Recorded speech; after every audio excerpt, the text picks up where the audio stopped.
पावसाळा आहे आणि मला व्यायाम करायचा खूप कंटाळ येतो, बाहेर जाऊन व्यायाम पण करू शकत नाही, अशी कंप्लेंट तुमची सुद्धा असेल तर त्यावरती एकच उपाय आहे, तो म्हणजे घरातल्या घरात बॉडी वेट एक्सरसाइजेस करणं. आता हे जे बॉडी वेट एक्सरसाइजेस असतात त्याच्यात होतं काय की बॉडी वेट म्हणजे जसं स्क्वॉट्स करणं किंवा जम्पिंग जॅक्स करणं, स्पॉट जॉगिंग करणं, बर्पीज करणं, ह्यासारख्या एक्सरसाइजेसमुळे आपल्या शरीराचा जो भार आहे तोच आपण स्वतः उचलतो आणि व्यायाम करतो, ज्यामुळे बॉडीची स्ट्रेंथ वाढते, बॉडीचा मेटाबॉलिझम इम्प्रूव्ह होण्यासाठी मदत होते. खरं तर पावसाळ्यामध्ये होतं काय की थोडंसं जर का उन्हाचं प्रमाण कमी असेल त्यामुळे आपल्या व्हिटॅमिन डी लेवल्सवरती त्याचा परिणाम पडू शकतो आणि ओव्हरऑल ग्लूमी वाटणं किंवा कंटाळ येणं हे खूप साहजिक आहे. पण तुम्ही तुमचं रुटीन जर का ठरवलेलं असेल की सकाळी उठून 6 वाजता मला माझा व्यायाम करायचा आहे, तर इंडोर एक्सरसाइज हा सगळ्यात उत्तम पर्याय आहे.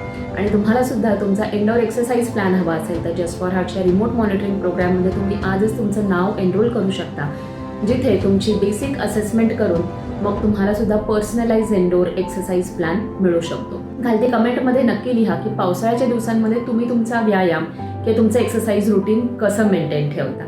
धन्यवाद.